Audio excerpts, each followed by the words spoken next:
Assalamu alaikum. Welcome to Prophet Adam and the Garden Path. Today let's discuss the naming of children. So Allah subhanahu wa ta'ala, He taught Adam alayhi salam the names. We can interpret this, the names of the divine, the beautiful names. We can interpret this as the names of people, places, things, and ideas. There are many different ways of considering this. Typically, when we think about naming, it is descriptive, it is explanatory, and it necessitates seeing reality as it actually is. In order to do so, we have to be rooted in the moment. We have to be mindfully aware. We have to be deeply present. And we have to be seeking truth as it actually is. Now, typically, as I said, to name something is to be descriptive and explanatory. But when it comes to naming children, it's usually prescriptive.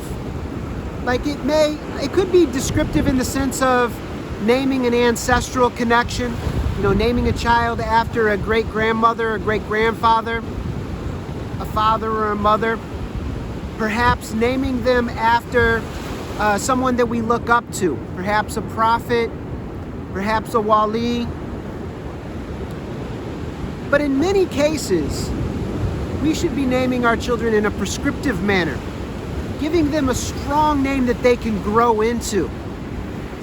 Think about that, to grow into our names, because we live inside of our name. Every day, whatever our name might be, we live in that name. That's part of our reality, and that is part of what we project out into the world as a meaningful expression of who we are, or who we seek to be, or perhaps in that prescriptive manner, who our parents or grandparents desired us to be.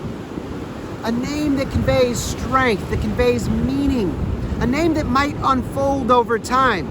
So for instance, if you give your child, say, the name of a prophet, then that name, it's a research tool. So the child, initially they might ask, Mommy, Daddy, what does my name mean?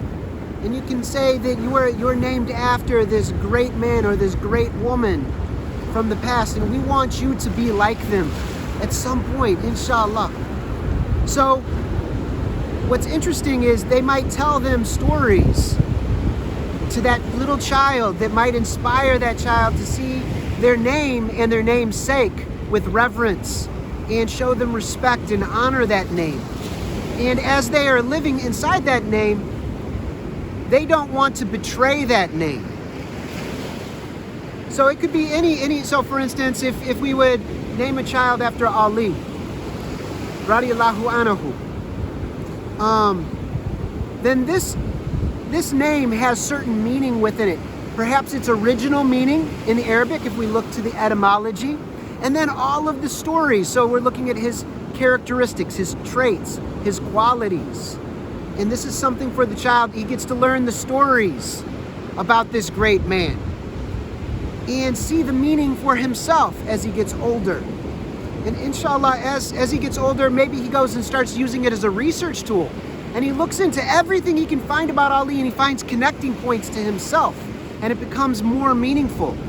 Perhaps he looks into his middle name or last name if he's from a Western context, perhaps, and starts seeking out a deeper understanding of this name, what it means in different cultures, other people with similar names that might have connecting points for him to consider or to emulate their qualities and their characteristics.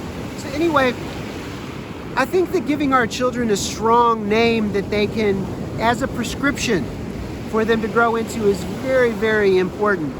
I know from my many years of teaching, I always go into the classrooms and ask the young ones what their names mean. And it's a rare occasion where the student knows what their name means. And they might tell you, and the meaning, it can vary. So for instance, they might know what it means linguistically, language-wise. They might know the personal family meaning of the name. You know, that I'm named after so-and-so, and it meant this to my mom, it meant this to my father. Or perhaps they'll tell you that it means this to me. So it becomes personalized over time. But I could tell you that most of the young people that I've met do not know what their name means. Like in the West, perhaps it's different in other areas of the world. I've worked with young people from many different places. And it's interesting how rarely they know what their name means or how they got that name. So parents, we should make a concerted effort to not only give them a strong name that will unfold throughout their life, but that they will also understand where it came from and why they received that particular name. So anyway, give this some thought. It's a beautiful thing, and this goes back to Adam alayhi salam. So this is a prophetic tradition from the broader prophetic tradition. So naming is very important, and remember, that's another aspect, just briefly. So we may give our child a name at birth, but then as they transition through phases in life, and we should help to bring them through the major stages of their life. So they may gain new names, new nicknames that are descriptive, because when they're born, we see their potential. But at major stages in life, they might earn a name. So let's let our children earn strong names. Names that are meaningful to the family, to the community, and to the child as they grow into adulthood, because we want to encourage our boys and our girls to grow into excellent, mature men and women that are upright, that are wise and compassionate, that are just and merciful. So inshallah, we will encourage our children by giving them excellent names and allowing them to earn new ones as they get older. So let's give this some thought. So in the comments, if you would, perhaps tell us a little bit about how you got your name or how your child got their name. Something meaningful about naming, or your thoughts about giving strong names to children. So until next time, assalamu alaikum wa rahmatullahi wa barakatuh.